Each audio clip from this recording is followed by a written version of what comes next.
Bueno, y en estas transformaciones, por supuesto, el recurso humano es parte esencial de cómo enfocarlo y de cómo hacer esas transformaciones. Cómo tener un sistema de salud más óptimo, un sistema de salud más eficiente, pero que a su vez brinde un mejor servicio. Ahí está el gran reto que tiene el Sistema Nacional de Salud Pública y ha tenido que encarar también, por supuesto, estas transformaciones en el ámbito de los recursos humanos. Hablo ahora en nuestra mesa redonda con el doctor Marco del Risco, director de Recursos Humanos del Ministerio de Salud Pública. Y me gustaría enfocar, Marcos, ahora el reordenamiento, pero desde el punto de vista de los recursos humanos. ¿Qué ha pasado con los recursos humanos? ¿Qué impacto tuvo las transformaciones? ¿Cómo se ejecutaron esas transformaciones en el ámbito de los recursos humanos? Bueno, muy buenas tardes, Randy y demás compañeros.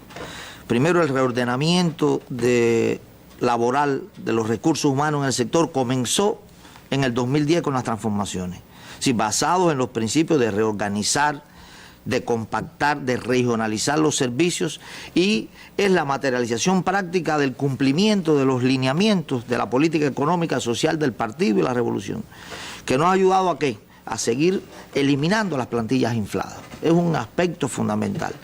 Estimular la necesidad del trabajo y reducir gastos innecesarios al presupuesto del Estado y poder incrementar nuestros ingresos. Son elementos fundamentales en lo que al capital humano se refiere, que es nuestro principal capital que hoy tiene el sector. Estamos hablando de un sector que es uno de los que recibe una de las mayores partidas de presupuesto en el presupuesto global del país. Este reajuste de las plantillas se ha realizado a partir de estudios de organización del trabajo que comenzaron con las primeras reuniones con nuestros profesores, las comisiones nacionales, para ir organizando cómo se debía hacer en un sector tan complejo, tan amplio y que llega y que cumple los objetivos de universalidad, accesibilidad, y que se mantengan esos conceptos de mejorar la calidad y la atención al pueblo, pero haciéndolo de una manera más eficiente. Y se determinaron principios básicos, esenciales. Primero, reorganizar, compartir a partir de las necesidades que tenga cada unidad, provincia, municipio, cada establecimiento de salud, con los análisis de los servicios de salud que brindamos en cada uno de los lugares. Eso es un elemento esencial que se tuvo.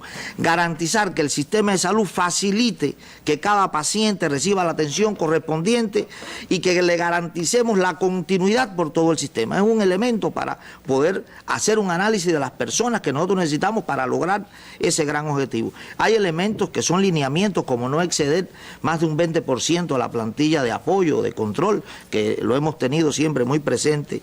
Se ha propuesto y se ha estudiado también la categorización o la atención, los diferentes hospitales por su nivel de complejidad, por determinados niveles, nivel 1, nivel 2, nivel 3 de mayor complejidad, igual que en nuestros municipios, basado en elementos que han sido premisas y que son imprescindibles para poder llegar hasta donde hemos llegado para acá. Hay elementos fundamentales que se evaluaron a nivel de detalle por comisiones que presidía nuestro ministro en cada uno de los territorios. Esto no fue un estudio que se hizo a nivel de buró, esto es un estudio que se hizo a nivel de cada territorio, a nivel de cada consultorio, visitando las comisiones, cada uno de los lugares en todo el territorio nacional. Pero sí hubo elementos como el análisis del cuadro de salud de cada lugar. Es diferente el análisis del cuadro de salud, el nivel de actividad, el total de población a atender, los indicadores, todos los indicadores estadísticos, el número de consultas, el análisis de la morbimortalidad de ese lugar, qué tecnología, qué equipamiento estaba instalado, cómo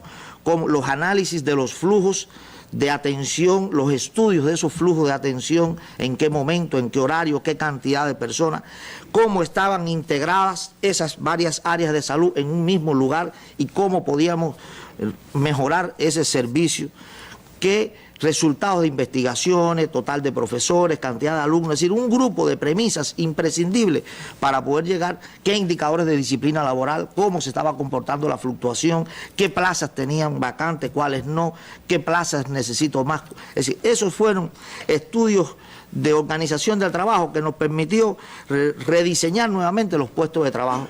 Hay elementos fundamentales que se tuvo muy presente a la hora de rediseñar el puesto de trabajo. Bueno, ¿quién es la profesión o el cargo que los ocupa?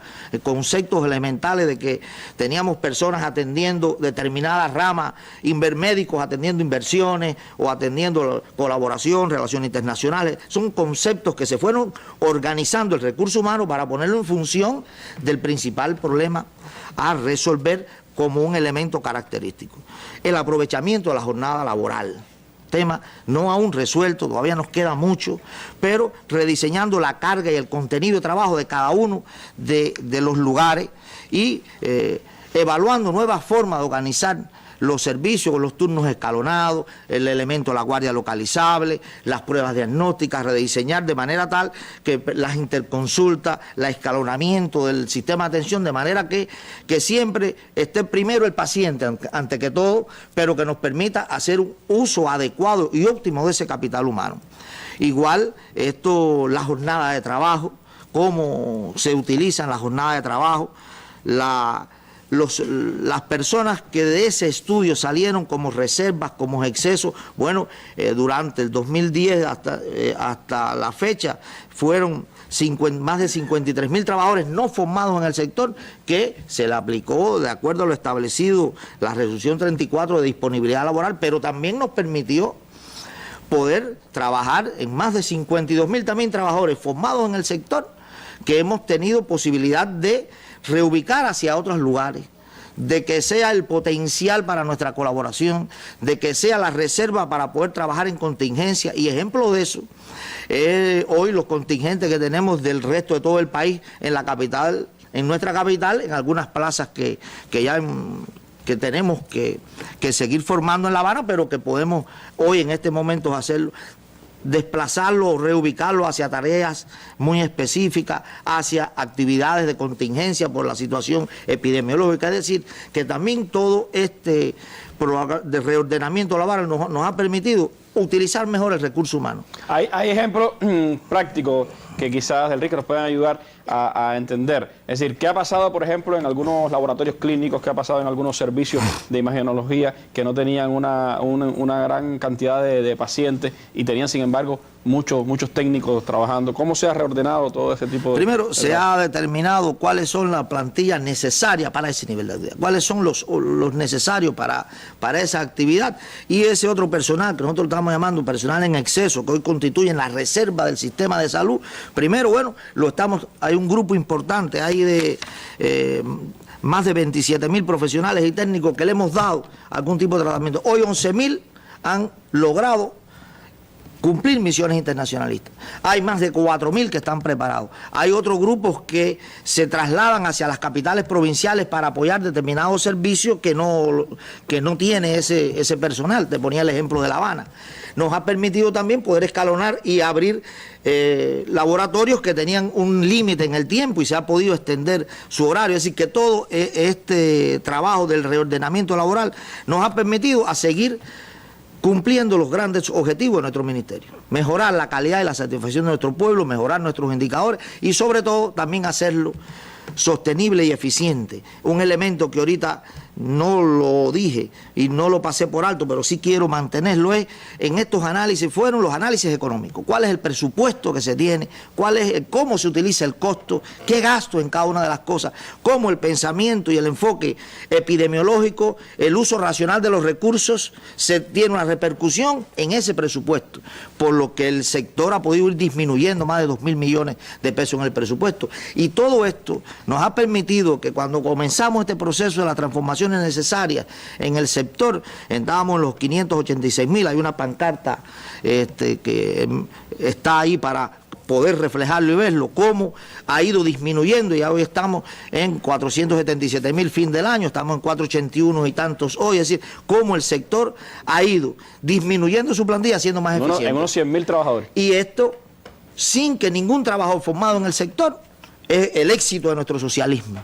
Ha ido hacia ningún otro lugar, no ha habido política de choque, no ha habido despidos. Es decir, que todos los trabajadores formados por nuestra revolución en el sector de la salud, le hablo de licenciados en tecnología, de técnicos medios, todo se le ha dado una solución y una respuesta a cada uno de ellos. Y esa es la verdadera fortaleza que hoy tenemos para poder seguir asumiendo compromisos internacionales, como bueno lo hemos hecho en el caso de los médicos y países hermanos. Es decir, que este proceso de ordenamiento laboral nos ha permitido también ser mucho más eficientes, ayudar a nuestra economía, y por tanto de lo que vamos a hablar mañana también es parte de ese esfuerzo de los trabajadores de la salud, de ese resultado en económico que nos ha permitido también que la dirección del país, como justo reconocimiento, que a la vez es un compromiso para el sector de la salud, seguir mejorando todavía un grupo de insuficiencia que se conoce, que la tenemos y que tenemos que trabajarla con mucha mayor intensidad. Eficiencia, que quiere decir para el sector de la salud haber disminuido en 2.000 millones de pesos los gastos a la nación, en disminuir en 100.000 trabajadores los puestos de trabajo sin que se afecte la calidad y por el contrario que se puedan mostrar pues índices, indicadores que son indicadores de salud del primer mundo.